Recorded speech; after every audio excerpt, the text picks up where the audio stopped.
Cornelia. Und dann machen wir es auch public. Okay, super. Yeah, Dankeschön, Cornelia. Thank you.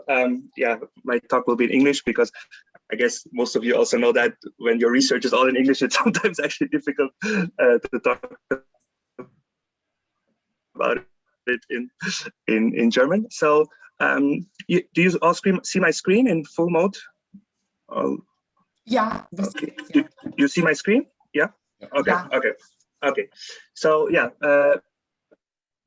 Thank you so much for the opportunity to be able to present today at the Astana virtual talk. And today I'm going to talk about the travel behavior of immigrants in Vienna, Austria, which is generally regarded as having one of the best and most sustainable public transportation networks in Europe, but also worldwide. And this will be the structure of my talk, but sorry, I'm not sure why it's not. Okay, this will be the structure of my talk. So first I will introduce Vienna's transportation policies a little bit and just discuss briefly the livability rankings, because they're also not free of criticism and controversy. Then I will introduce immigrants' travel behavior research a little bit, and also give a transatlantic perspective, since also I think this is very suitable to our audience today, because we are kind of rooted on both continents and in both countries. So I will give a little overview of what the overall state of the literature on immigrants' travel behavior is. And then I will jump into the travel behavior of immigrants in Vienna. And here I will talk basically about two kind of main pillars. One is the travel mode choice. So here by travel, I actually mean like daily travel. So how do people get around and what mode they use? So cars, public transit, bike or walking. These are basically the four main modes I'll talk about. And then the perceptions of public transit. So this is I'm doing statistical analysis of a survey, which I will talk about later, that is conducted by Statistik Austria, where they ask about the perceptions of public transit, and then I will analyze the results of that. Also, of course, in regard to the three different in regard to the different groups, immigrant and non-immigrant groups. And then I will talk about the key findings and the implications, and kind of, yeah, why that is important and what policy makers and lawmakers can learn about. Okay, so Vienna, most livable city for everyone, question mark. So Vienna has been voted the most livable city in the world for almost a decade by different agencies and institutions. And I'm sure, I mean, we've all heard that in the Austrian news, like Vienna has been ranked the most livable city. For example, one of the agencies is Mercer that has consistently ranked Vienna very highly and almost always a #1.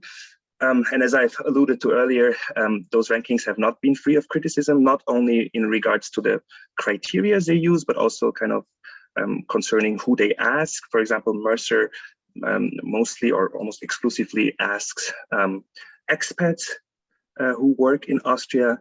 And of course, it can be questioned how representative that is, and especially, yeah, kind of how or how accurate kind of these livability rankings are. Nonetheless, of course, many people do agree that Vienna is very livable if you look at the social housing situation, the public housing, if you look at the green spaces, and especially also if you look at transportation policies, which of course will be kind of the backbone and the core of my talk today. And if we look at, or if we see at the cities that have been ranked very highly in livability rankings, most of them are in Europe, actually, in Central Northern Europe. Many of those have reduced the share of cars, I mean, of the car usage drastically, and Vienna is one of them. I mean, car mode share in Vienna has dropped since the mid-1990s, actually, to be precise, until the mid-2015 or 2016, like by 13%. And we can see it in this graphic actually here that Vienna which we will see pretty much in the center of this graphic. The car mode share has dropped from around 40% in the mid-1990s to about 27% in 2013. And actually, among these cities, which are, as I alluded to earlier, mostly northern, central, and western European cities, the decline is the highest among these cities. And it's actually not from the highest level too. So Stockholm and Hamburg and London had higher levels of car share. What is interesting, if we look at, public transit, is it increased by 10%, and not everywhere has public transit increased. If we look at Berlin, public transit is kind of the white bar right above the black bar. So the black bar is cars, and then above you see the public transit bars. What is actually very fascinating in Vienna, and which might not be very known to a lot of people, is if we look at the share of bicycles, which is 6%, which was 6% in 2013, compared to 3% in 1993. So we can see actually that Vienna, compared to other, let's say maybe similar cities like Munich, or even like other cities in Scandinavia, Copenhagen, Amsterdam, obviously those two, Copenhagen and Amsterdam, are kind of the usual suspects of bicycling, but of bicycle heavy cities. But you can see that actually Vienna's share of bicycle is actually pretty low compared to the other cities. And without going too much into the reasons for that, but interestingly, even though Vienna government and Vienna policies or Vienna city policies have been always very pro public transit, they have actually not been that actively trying to implement bicycle or biking as a transportation mode. And we can clearly see that in the numbers here. Also, they just started much later in kind of introducing bicycling compared to other cities like Copenhagen, Amsterdam, but even Munich, which can be compared probably in many ways socioeconomically. Bicycling has kind of started to become more prominent in Vienna after the Green Party in 2010 took over, or not took over, but they took over the kind of the Verkehrsstadtrat, and they became a part of the government. Of course, some people also argue that there are some political tactics in that too, because most of the voters who are potentially big bicycle riders are students and young people in urban areas, which might be more willing to vote for the Green Party. So, but then again, of course, there's a lot of politics in transportation policy too. So, let's leave it at that. And this is just kind of a more updated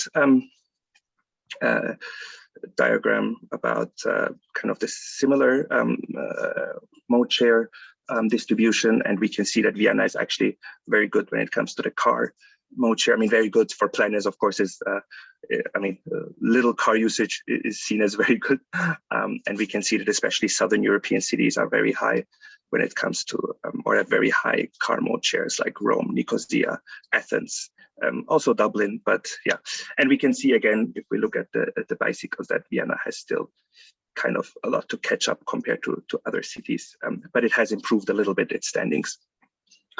And we can see that public transit is actually, in Vienna, I would say, is in the kind of upper midfield, upper middle.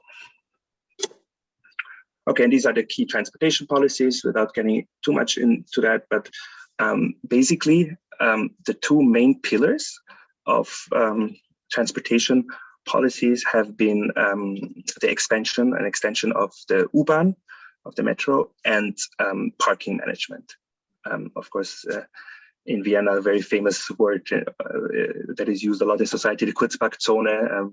So it's, parking has been a very controversial topic too, but kind of these two have been the main pillar of transportation policies in Vienna. And here we can see, and also the introduction of city bike has been in 2003, has been a very kind of important step, also because it's actually cheaper than other systems. Also, if you compare it to the capital bike share in DC, it's also much cheaper. But and then, of course, in 2012, the introduction of the annual ticket of 365 euros was a very big step. And if you compare it internationally, 365 euros annual ticket for unlimited public transport is almost not seen. I mean, it's very, very cheap. It's basically, it runs under the principle of €1 per day, right? And yeah.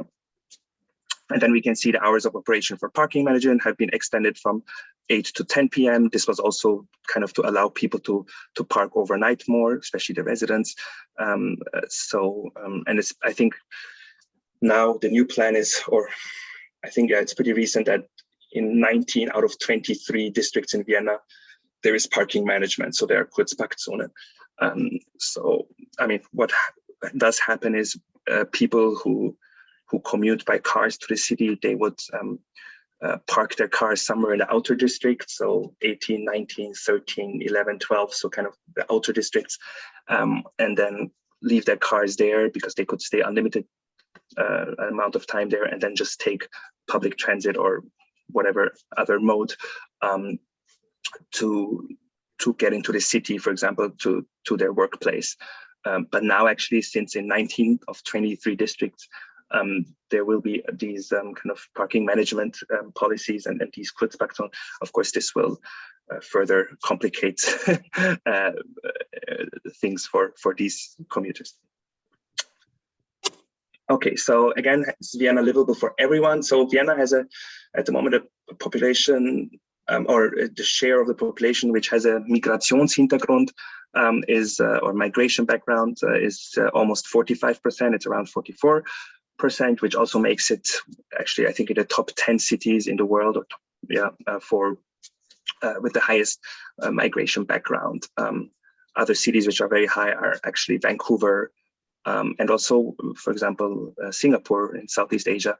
But of course, also cities like New York and Chicago have very high population. But Vienna is really one of the highest, actually. And when thinking about livability, we use certain parameters which might not mean the same to everyone. Oh, I'm sorry.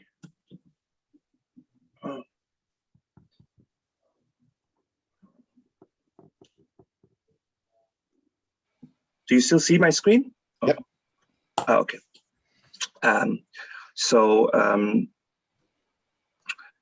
Yes. So yeah, exactly. Sorry, I lost. Now, so it might not mean the same to everyone, right? I mean, what livability is, and also we will see that later in the perceptions of public transit when we look at different aspects of public transit. Of course, that's kind of a little bit the disadvantage of these ranking of statistical analysis generally, that they kind of always assume a certain same interpretation of certain meanings, but we will come to this. So why is this travel behavior of immigrants important? So knowing how immigrants travel can help us understand how immigrants manage daily life, and because traveling kind of is something that everyone does in daily life, to run errands, to go to school, to go to work, and knowing how immigrants travel can kind of help us understand the challenges of immigrants and kind of make us aware of certain struggles or challenges they have that maybe non-immigrants just take for granted or they don't have. And then, these statistical analysis, however, they show a certain immigrant effect, as we call it, when analyzing difference between immigrants and non-immigrants travel behavior. And I will talk about the immigrant effect extensively actually soon, but just to give you a short introduction. So the immigrant effect is actually a statistical effect that when you control for all like socio-demographic, economic, spatial variables, that immigration or immigrant status as a own kind of variable remains a significant predictor for the differences between the two groups. And of course, I will get into that more. So now the transatlantic perspective. Immigrants' travel behavior has been researched much more extensively in North America compared to Europe. And this is, of course, also a reflection of overall kind of the overall situation of immigration. I mean, North America has been obviously kind of an immigrant and immigration country, although Austria has also been one for quite some time, but it's less acknowledged as one, both by society and by politics. And that also reflects, of course, in the statistical data collection. I mean, in the US, it's much easier to do research about immigrants' travel behavior. For example, there's a National Household Travel Survey, which is a survey administered by the Federal Highway Administration, which really captures all the important variables for immigration and immigrants. And in Europe, it's kind of a little bit of a struggle. You have to really look hard even if, I mean, there are obviously travel surveys, but immigration is kind of, or immigrant status is only slowly being introduced. So yeah, there need to researchers who want to study kind of immigrant travel behavior in Europe have to be more patient and kind of have to look more and yeah. So the other thing is, or one reason why it's actually a bit difficult, or maybe not that straightforward to compare actually the two countries' immigrant travel behaviors, is that they use obviously different definitions of what immigrants are. In North America, for example, the data sets, especially in the US, the NHTS, which I mentioned, mostly uses just kind of a simple, if you're born in the US, you're not an immigrant, and if you're born outside, you are an immigrant. And in Austria, this is, of course, much more nuanced, in Germany too, or much more complicated, maybe some people would say, because actually in Austria, if you are either not born in Austria or born in Austria, but both of your parents are not born in Austria, then you're considered an immigrant, according to Statistik Austria.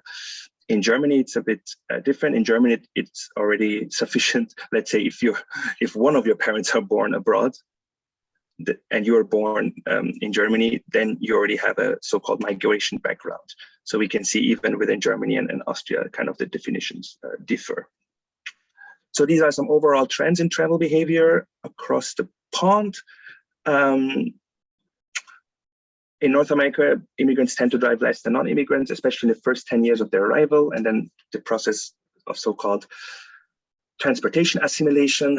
And so people or immigrants who come to the US, they usually drive less, and then they use more public transportation. But then after 10 years, usually, it depends a little bit.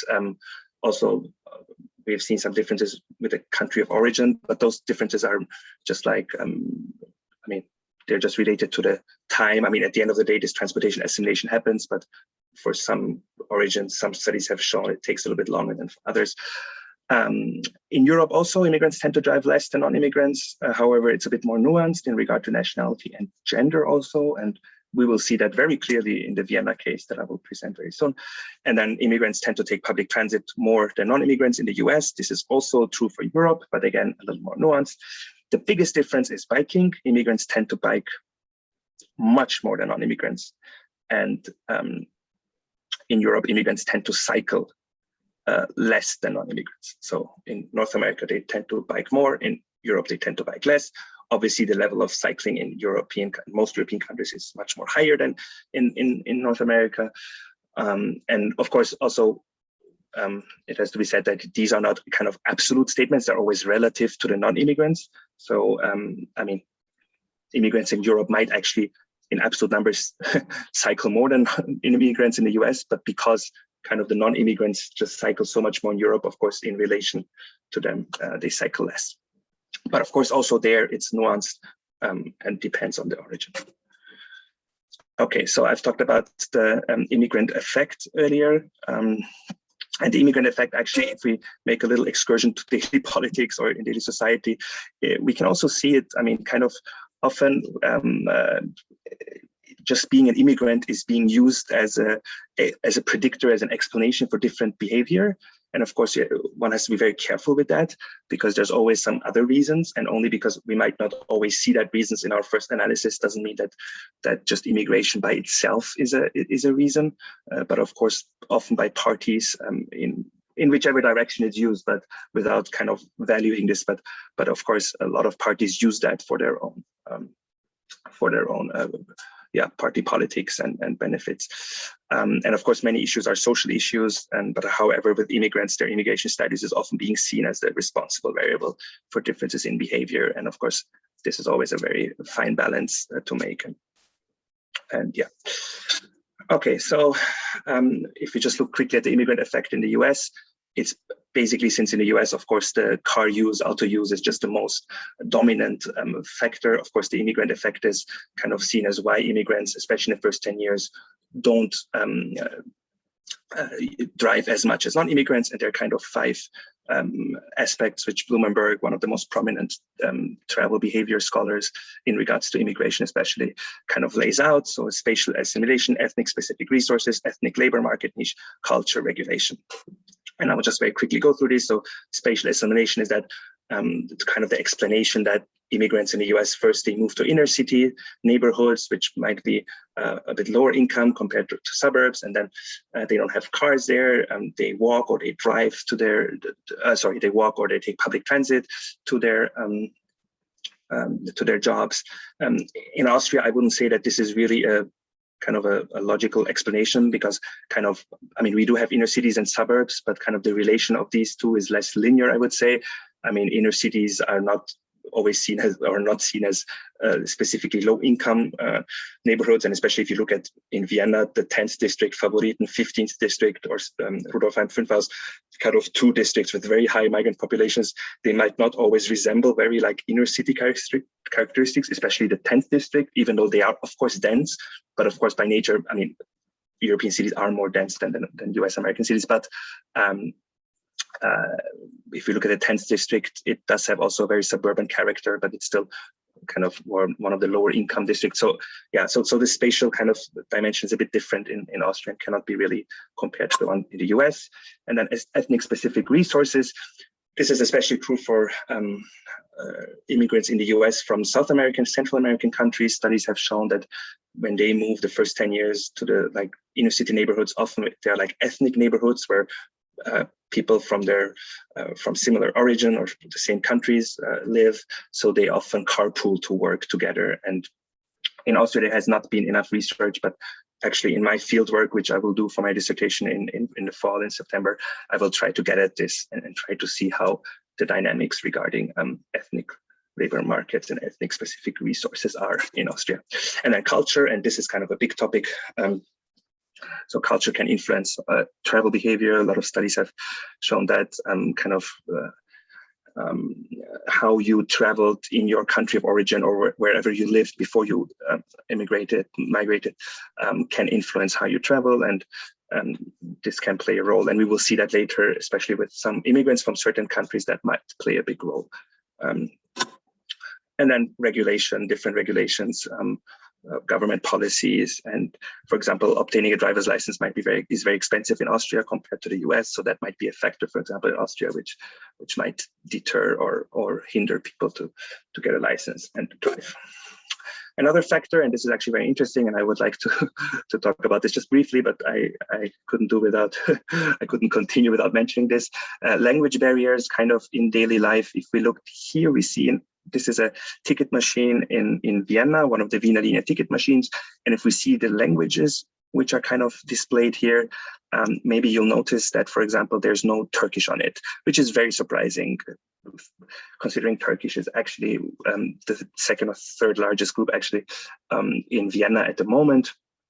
And we have languages like Spanish, French, Italian, which are clearly catered more to tourists than to their kind of the own population who lives, which is obviously fine. I'm not trying to value that, but the fact that there's no Turkish, for example, was very surprising to me. And this is already from a few years ago, but I did ask a friend I asked him a few weeks ago to go to a machine in a metro stop in a U-Bahn station to see if Turkish is there, and he said they still haven't installed it. So yeah, so this is something actually which I think is not helpful and should actually be changed. And I think Turkish should be added, just thinking about the large Turkish population.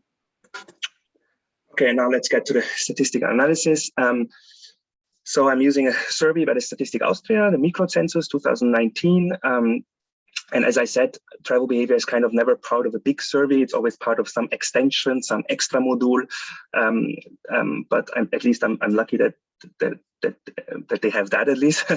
And so that survey includes 22,500 households per quarter. And each quarter, actually a quarter of the households is being replaced with new households.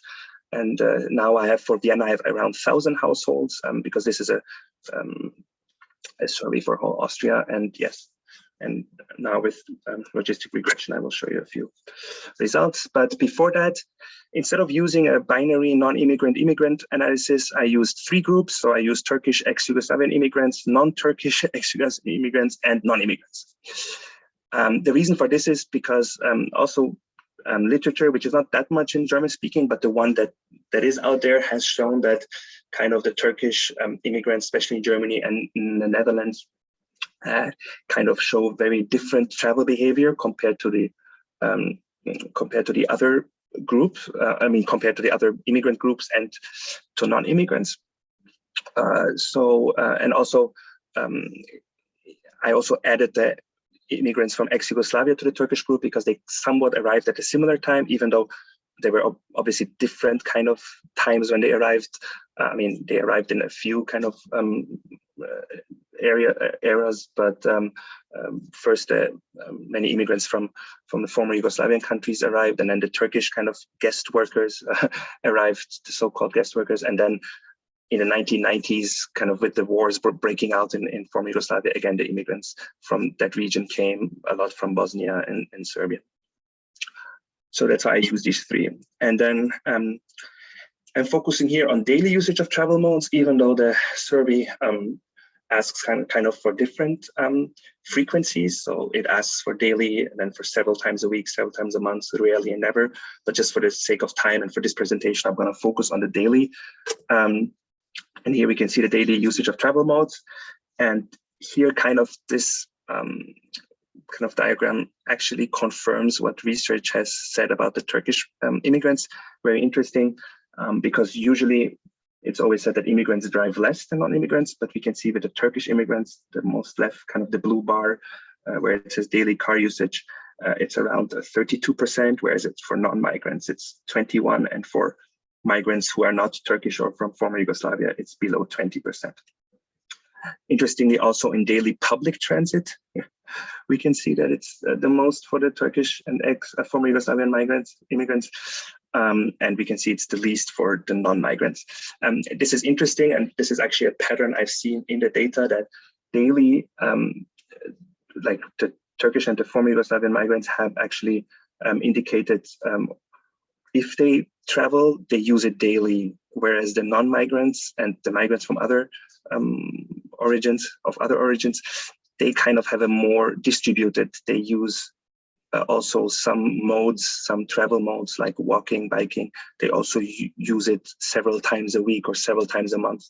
But I've seen it with Turkish and former Yugoslavian immigrants that the modes that they use, they either use daily or kind of never. There's very little in between. And we can see with walking, it's approximately very similar. And then we can see with biking, it's just, it's way less with Turkish and ex-Yugoslavian migrants compared to the other groups.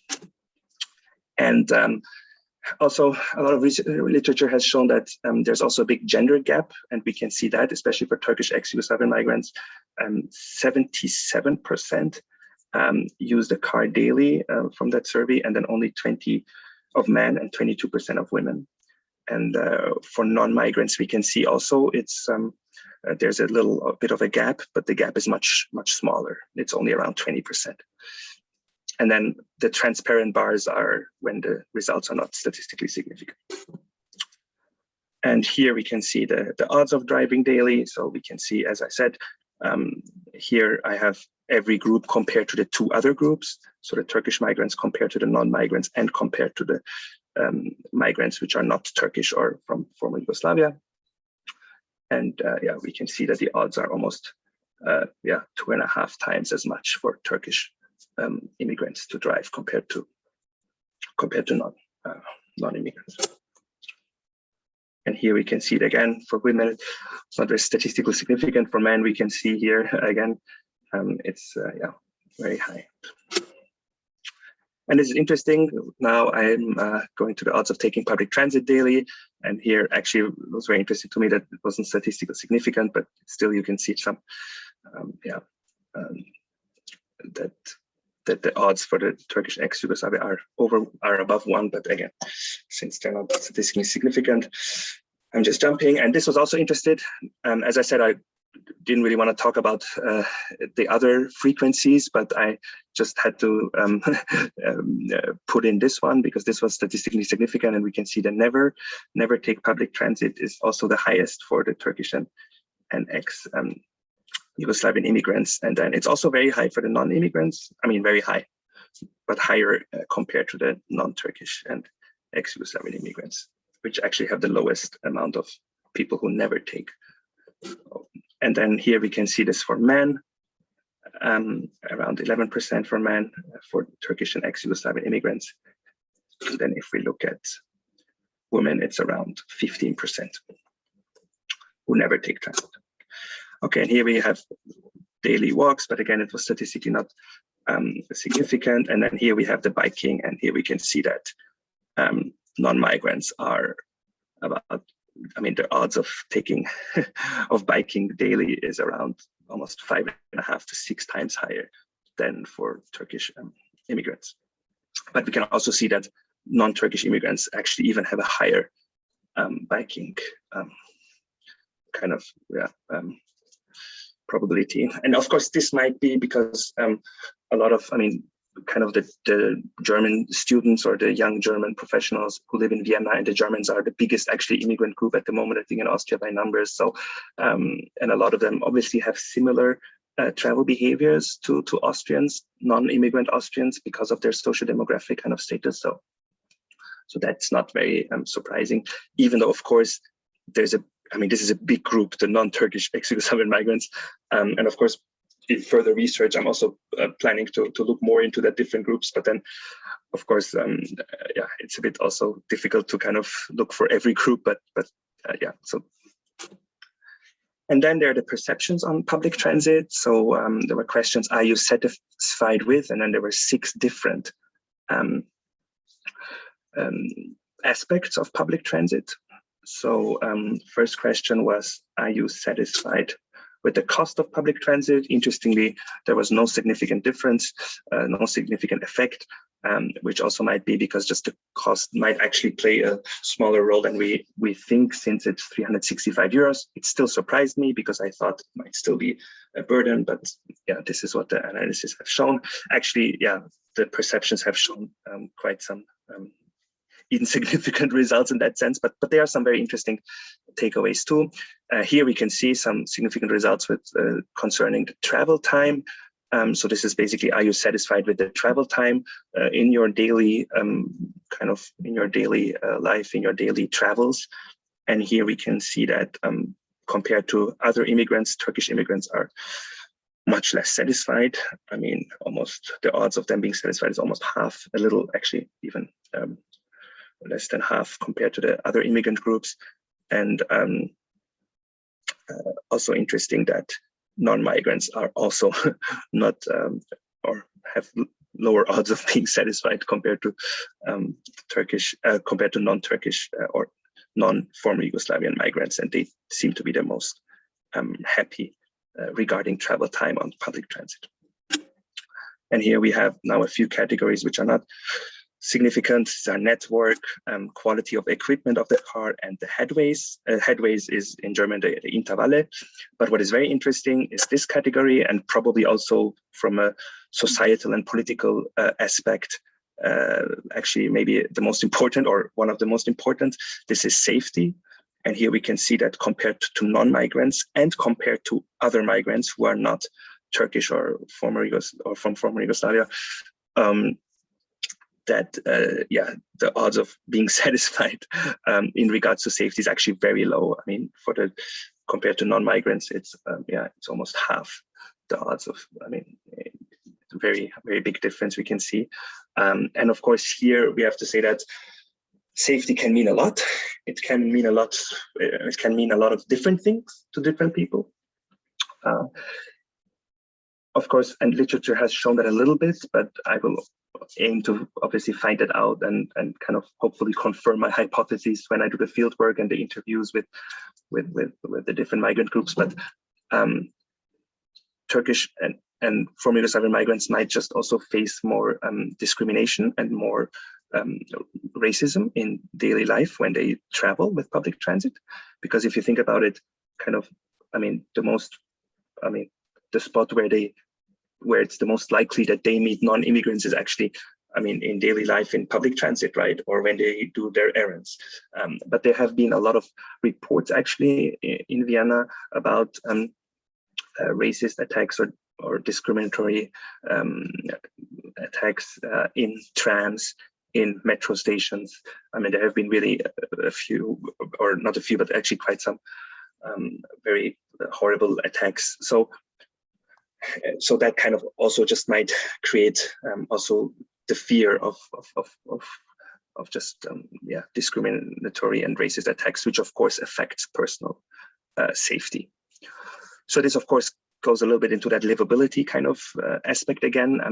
For non-immigrants that don't face that don't have to think about this when they use public transit, they just see the positive sides of public transit. They kind of just see from a very rational utilitarian standpoint, does it take me where I want? And yes, it does. Do I have to wait for a long time? Usually, no, I don't have to wait for a long time. So they kind of think about these parameters, which then get ranked or which then get kind of evaluated. But things like racism, discriminatory acts in daily life that certain groups might experience, obviously, not always fall into these overall rankings or categories. Okay, so the key findings: the travel behavior of Turkish immigrants and immigrants from former Yugoslavia, they differ the most from non-immigrants compared to immigrant groups from other countries. They tend to drive more compared to non-immigrants and immigrants from other countries. And this, of course, also needs to be examined, which is very interesting.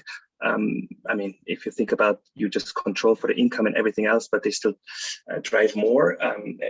There might be also some kind of cultural or other explanations for that. A lot or there has been some research showing that a lot of Turkish immigrants, they see this car as a status symbol, and kind of as having finally arrived economically and socioeconomically in Austria. So that might be one of the effects.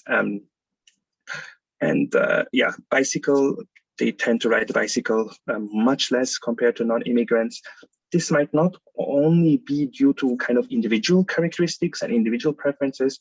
This might also just be due to the neighborhoods they live in, kind of the spatial aspects. Many people or many young non-immigrants, or let's say immigrants from Germany or Switzerland or those countries, they might just bike to work because they live maybe in inner city neighborhoods where they live close to their work, or they live close to university, and many immigrants live in the outer districts, so just bicycling might not be that favorable as a mode. So so generally we can say that in many cases the immigrants that are not from Turkey or from ex-Yugoslavia actually have somewhat similar travel behaviors to non-immigrants. And we saw that they're also most likely to be the least satisfied regarding public transit, even though, as I said, especially in regard to few categories like safety and also the travel time. And as I've mentioned before, this might be due to racism and discrimination. So Vienna might not appear to be that livable to certain immigrant groups due to their experiences in public transit. So the possible explanations, as I said, status, driving a car is being seen as having arrived, kind of, it's a more status thing. There might be a spatial aspect, location of residence and work might be just too far away. kind of the spatial mismatch. Spatial mismatch is also a term created in the US, kind of this mismatch of jobs and residences, which has affected actually the colored and low-income population in the US a lot, and kind of and have kind of led to kind of a disadvantaged mobility. And previous experiences in the countries of origin, residence before moving to Austria. We see that, for example, with the kind of gender gap of Turkish immigrants, very interestingly, and research has shown that women are just less likely in Turkish immigrant women in Austria and Germany to leave the house. So this also kind of plays into that. And as I said, I think the status symbol is something that should probably not be neglected. And even if you, for example, just look at the traffic situation or the travel behavior situation of the origin countries, if you look at Turkey, for example, having a car is also a very big status or serves as a very big status symbol there, and everyone who can halfway afford it just buys a car. And so that those kind of effects might play into it, but of course statistical analysis cannot really capture always those.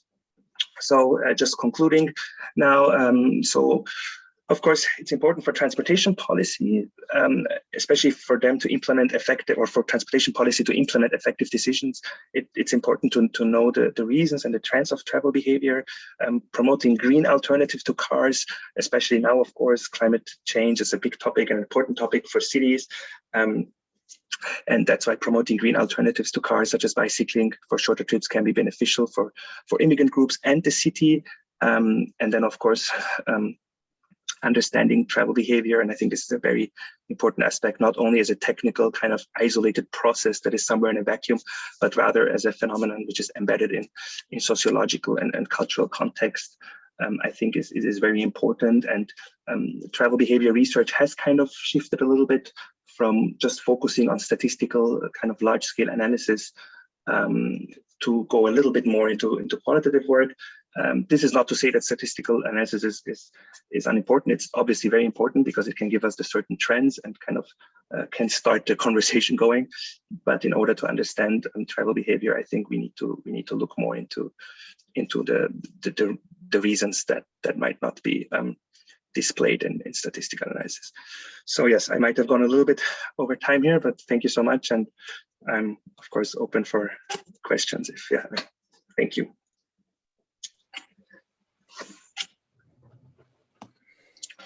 Danke vielmals, Dennis. Das war ein super informativer Vortrag. Kannst du uns mal aufklären, wer besitzt denn die U-Bahn in Wien und wer finanziert sie und wie ist das im Vergleich mit anderen Städten? Die U-Bahn, also es ist extrem subventioniert von der Stadt Wien und vom also quasi unter dem Verkehrsstadtrat, sage ich jetzt mal, aber es ist extrem subventioniert von der Stadt Wien, von Wiener Linien. Genau, also es ist, glaube ich, eines der Systeme auf der Welt, die eigentlich am meisten staatlich geführt wird im Vergleich zu anderen. Wenn wir uns andere Städte anschauen, auch in Nordamerika ist ja auch sehr viel, oder wenn wir uns die Verkehrssysteme anschauen, sind ja ganz viele verschiedene Firmen da immer involviert in den verschiedensten Verkehrsmodes, aber das ist in Wien eigentlich sehr einheitlich geregelt. Jetzt ganz genau Details weiß ich nicht, ehrlich gesagt, da muss ich mich noch beschäftigen, aber es ist hauptsächlich die Stadt Wien bzw. die Wiener Linie. Mhm. Gut, möchte jemand eine Frage stellen? Ja, ich hab viele Fragen, aber das ist wahrscheinlich meine Advisorheit und weil es in meinem Bereich ist. Du arbeitest mit dem Ralf Buehler, richtig? Korrekt. Als Ja. Advisor, ja. Habt ihr mal geschaut, mich hat die Statistik fasziniert, die du am Anfang gezeigt hast im Städtevergleich, wie viel eigentlich Topografie da mitspielt? Und da meine ich jetzt zum Beispiel die Hügeln. Wien ist doch mehr hügelig als zum Beispiel München, würde ich sagen. Mhm. Und so Topografie, Wind, Wetter sieht man ganz klar bei London, weil es ja alle 10 Minuten regnet. Also das wäre wichtig, glaube ich, würde mich interessieren, wie das mitspielt, ob es da Studies gibt. Ja, Topografie interessanterweise, es ist ein ganz wichtiger Punkt, den du ansprichst, Topografie interessanterweise gar nicht so, wie man denken würde. Wetter ja, also Wetter ist da mehr ein Effekt.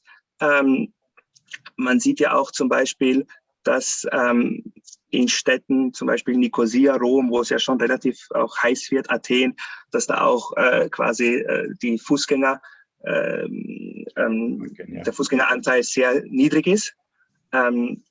Insofern ja, es spielt eine Rolle, aber es ist ehrlich gesagt und interessanterweise, und ich verstehe auch nicht immer wieso, aber es ist eigentlich nie, also es ist nicht, würde ich jetzt sagen, in den Top 5 oder 6, sage ich mal, Gruppen oder Variablen, die untersucht werden. Und ist das, was ihr ich glaube, der Ralf arbeitet ja viel mit Arlington, die Humidity, die ihr habt, wie vergleicht sich das zu US-Städten? Ist die Feuchtigkeit ein großer Faktor, dass wir nicht so viele Radfahrer sehen? Ja, in Amerika, also in den USA gibt es das schon, ja. Also die Feuchtigkeit, und wir sehen das auch, ich glaube, einige Studien wurden dazu zum Beispiel in Arizona gemacht oder in auch New Mexico, aber vor allem in Arizona, wo es wirklich extreme Wetter gibt. Ja, also soweit ich da weiß, wobei mit Radfahrern ist natürlich der Ralf der absolute Experte, also ich fahre ihm jetzt ein bisschen rein, aber ja, also absolut. Luftfeuchtigkeit und wie gesagt, vor allem im Südwesten der USA hat es da einige Studien gegeben, aus irgendeinem Grund fast mehr als in den kalten Extremen, soweit ich weiß. Aber ja, also das spielt absolut eine Rolle. Genau. Jetzt, wo ich auch darüber nachdenke, natürlich San Francisco wäre auch interessant, aber ich weiß jetzt nicht genau, wie dort mit den Hügeln zum Beispiel die Radfahrern. Aber es hat interessanterweise noch nicht so irgendwie die, ich sag mal, die Aufmerksamkeit, die es wahrscheinlich haben sollte. Ich meine, San Francisco Bay Area ist eigentlich nicht schlecht. Das sehe ich, und die Studentenstädte, glaube ich, auch, wo sie viel besser integriert sind mit dem Bus und dem Public und dem Biking, weil die haben alle die Bike Racks drauf. Das ist ja etwas, was wir in Europa nicht sehen, glaube ich. Genau, ja, das sehen wir nicht. In Wien oder in den meisten europäischen Städten kann man zum Beispiel zwar in den U-Bahnen die Fahrräder mitnehmen, aber in vielen europäischen Städten kann man das nur zu gewissen Zeiten. Also man kann das zum Beispiel nicht, in Frankfurt zum Beispiel weiß ich, weil ich gerade mit dem Ralf, mit dem Ralf schreibe ich momentan gerade oder sind wir fast dabei, fertig zu schreiben, ein Buchkapitel, wo wir die Fahrradinfrastruktur zwischen Washington DC und Frankfurt vergleichen. Und das war zum Beispiel interessant zu sehen, dass man in Frankfurt zu den Stoßzeiten sein Rad nicht mitnehmen kann. Also ja, insofern ist oft die US-amerikanischen Städte, dadurch, dass sie vor allem beim Fahrradfahren viel später angefangen haben, aber oft in gewissen Sachen fast auf einem neueren Stand sind als unsere Städte oder manche unserer Städte, sagen wir es so. Und gibt es in Europa Bestrebungen für Park-and-Ride-Garagen sozusagen? Weil du hast angesprochen, dass es in die äußeren Bezirke raus verlegt wird, wo die Leute vom Parken zum öffentlichen Verkehr wechseln.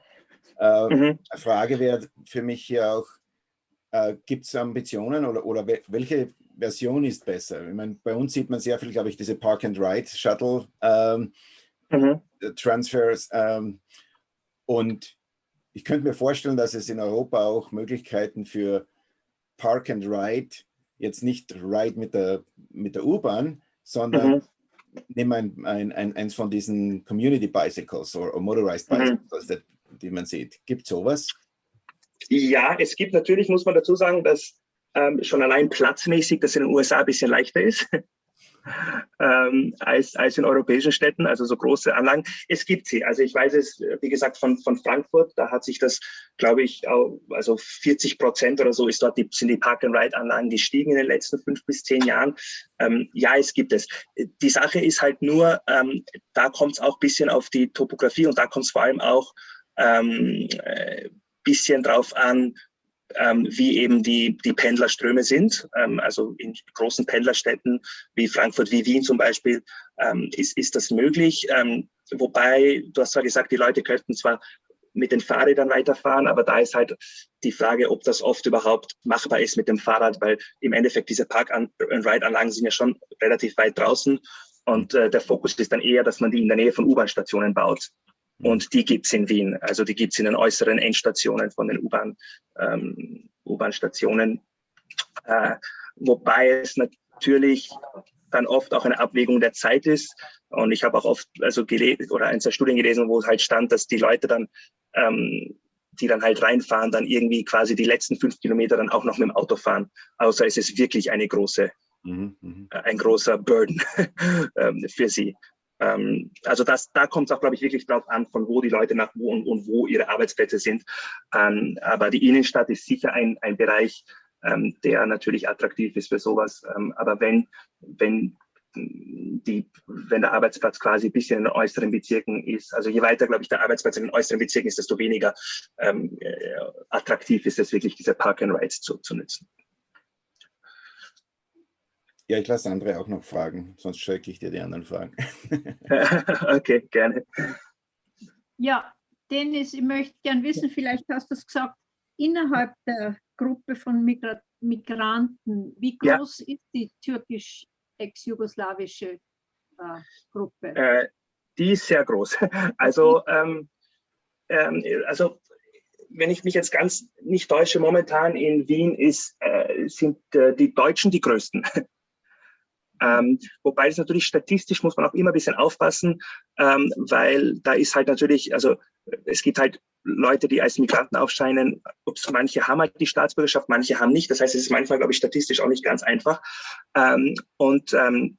Ich glaube, unter den Top 5 sind die Rumänen, die Türken und dann kommen die Serben und die Personen aus Bosnien beziehungsweise aus Kroatien. Das heißt, man sieht schon, und die fallen ja alle in diese Gruppe rein, also die Kroaten, die Bosnier und die Serben. Das heißt, die sind sehr groß. Was man aber sieht, ist, dass in den letzten 5 bis 6 bis 7 Jahren die Gruppe der türkischen Einwanderer sich etwas reduziert. Im Vergleich auch zu den anderen in diesen Top 5.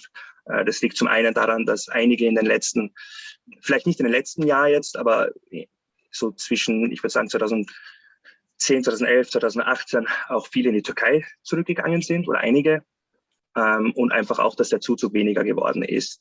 Aber einen sehr großen Zuzug sieht man in den letzten Jahren natürlich aus Rumänien und Bulgarien, vor allem aus Rumänien.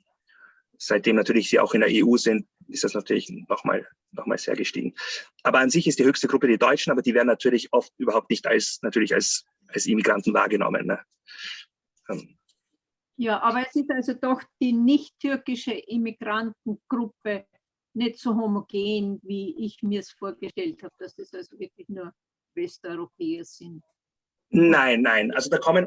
Irgendwie hinkt. Also ja. Es ist natürlich, wie gesagt, da muss man natürlich auch aufpassen, weil man muss dann auch aufpassen, dass man jetzt nicht irgendwie zu kleinteilig wird in dem Sinne, aber natürlich ist es ein bisschen schwierig, natürlich die nicht-türkischen und ex-jugoslawischen in einen Topf zu werfen, weil man hat dann natürlich auch Immigranten aus Afrika, aus Südamerika, aus Asien, aus Nordamerika, aber die sind natürlich, also vor allem wenn man die einzeln nimmt quasi von ihren Ländern, sind die Zahlen natürlich schon relativ niedrig im Vergleich zu den anderen. Ja. Gut, danke. Gerne. Zudem spielt die Gastarbeiterrolle immer noch, also, weißt du, da war früher halt zumindest ein großer Strom von Jugoslawien, Türkei, die täglich wöchentlich gependelt sind. Spielt das in das Verkehrsverhalten? Dass sie viel mehr mit dem Auto gekommen sind und daher mit dem Auto dann unterwegs sind? Also das wüsste ich ehrlich gesagt nicht. Ja. Das wüsste ich nicht. Was interessanterweise was zum Beispiel der Ralf auch in seinem Artikel schreibt, was eine Rolle gespielt haben kann, ist, dass quasi in Wien auch dieser Anteil an Autos sich so zurückgenommen hat, ist, dass quasi in den Jahren auch zwischen sagen wir 1995 und 2015 sehr viele eben auch Immigranten gekommen sind, auch wieder aus Ex-Jugoslawien, aus der Türkei, und dass viele von denen kein Auto besitzt haben, sagt er. Und das kann auch dazu beigetragen haben, im Vergleich zu anderen Städten, weil Wien hat schon im Vergleich zu den anderen auch Städten hier, die erwähnt werden, einen sehr hohen Anteil von ost- und südosteuropäischen Immigranten. Und ja, also das eher, aber ich wüsste jetzt, also ich wüsste nicht von... Ja, ich glaube, dass sich so verschoben hat. Ich meine, die klassischen Gastarbeiterjahre waren wirklich in den 60er, 70er, 80er Jahren. Genau. Und dann mit der Öffnung hat sich komplett verschoben, glaube ich. Genau, ja, also das und ja. Okay, spannend. Kommen aus deiner Studie direkt Vorschläge, wie man die Wiener dazu überreden könnte, mehr die U-Bahn zu benutzen oder die öffentlichen Verkehrsmittel? Ja, also das ist natürlich schon immer im Hinterkopf von jeder, ich glaube von jeder Urban Planning Dissertation, dass da ein paar Recommendations sind. Also das natürlich jetzt interessant ist, und das ist eine ganz spannende Frage, die du stellst, weil jetzt mit Corona hat sich das natürlich alles noch mal ein bisschen verschoben, weil also in Wien ist ja jetzt anscheinend der Verkehr schlimmer als je zuvor. Die Leute, die vielleicht ein Auto hatten, es aber nicht wirklich verwendet werden, verwenden es jetzt halt wegen Corona. Das heißt, die Sache, glaube ich, jetzt eher, die wir als Planer schauen müssen, ist, dass wie bringen wir quasi diese Levels zurück von dem öffentlichen Verkehr auf ein Pre-Corona-Level.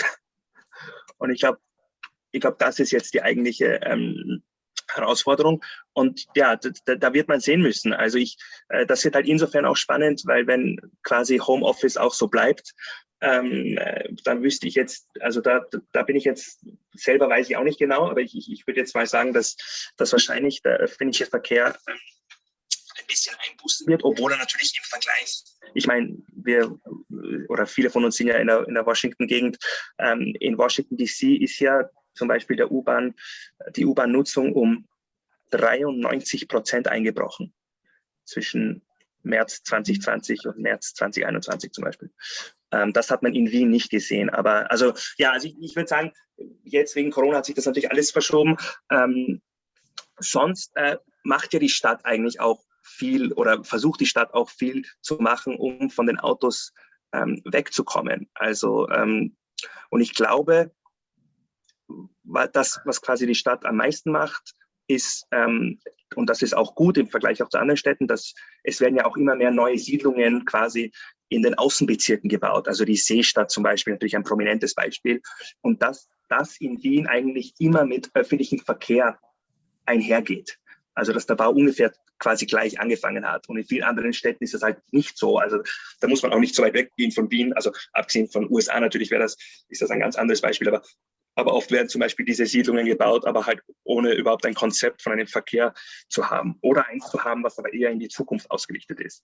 Und in Wien quasi sehen wir, dass die U-Bahn quasi die Extension, der Ausbau Hand in Hand geht mit diesen neuen, ich will sie nicht Satellitenstädte nennen, aber mit diesen neuen quasi Siedlungen draußen. Also zum Beispiel die Seestadt Aspern, die ist sowieso faszinierend. Das ist in Donaustadt, also ziemlich weit weg, aber mit einem direkten Zugang zur U-Bahn. Und das ist, und ich glaube, genau, also ich glaube, wenn die Leute da einziehen und wirklich die U-Bahn vor der Haustür haben, glaube ich schon, dass das hilft. Ja, danke.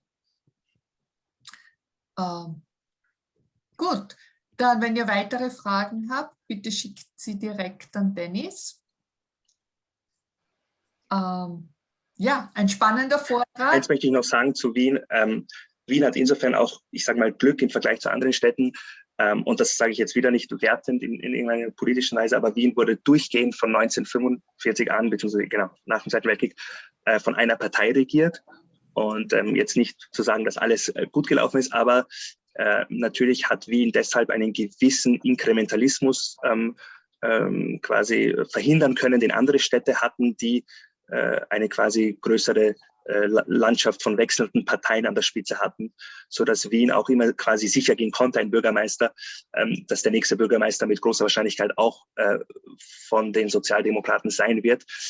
Und das sieht man bei manchen Verkehrsplänen auch, dass da relativ, also vorausgeschaut wird immer und natürlich wird oft in die Zukunft geplant, aber dass dann oft auch die Sachen so übernommen worden sind von Bürgermeistern, wie das der vorherige Bürgermeister gemacht hat.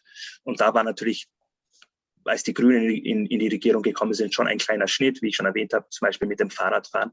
Sonst wäre Wien vielleicht interessanterweise vielleicht noch schlechter beim Fahrradfahren im internationalen oder im europäischen Vergleich.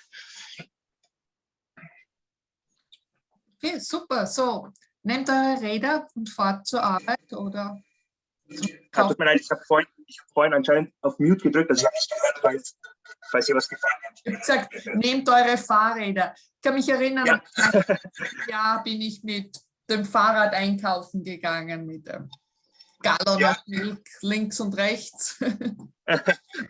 Aber wird bequemer. Ja.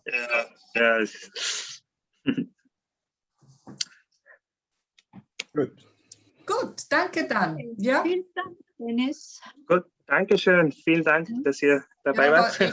War wirklich spannend. Können wir nochmal wiederholen. Ja? Und sehr gerne. Und ich hoffe dann irgendwann vielleicht mal auch wieder persönlich, hoffentlich, wenn das alles wieder geht. Okay, danke schön. Gut, danke. See you then all. Ja? Danke, see you. Danke, Cornelia. Danke schön. Danke, Cornelia, fürs Organisieren. Danke. Ja. Danke schön. Danke. Ciao. Ciao. So you're half Indonesian, huh? Okay, now he's gone. Hi, Monica. Okay.